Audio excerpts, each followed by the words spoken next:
How to fix National Basketball Association app not working. So the very first thing you want to do is to head over to your Play Store or an App Store.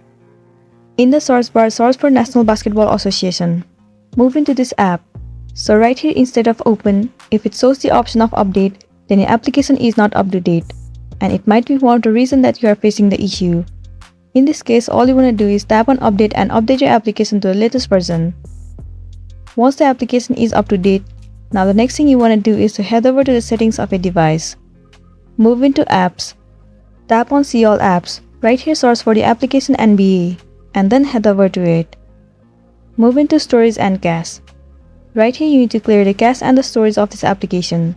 While clearing the cache and storage will remove all the unwanted bugs from the app, and it will make your application run smoothly. It might also fix the issue that you have been facing on the app.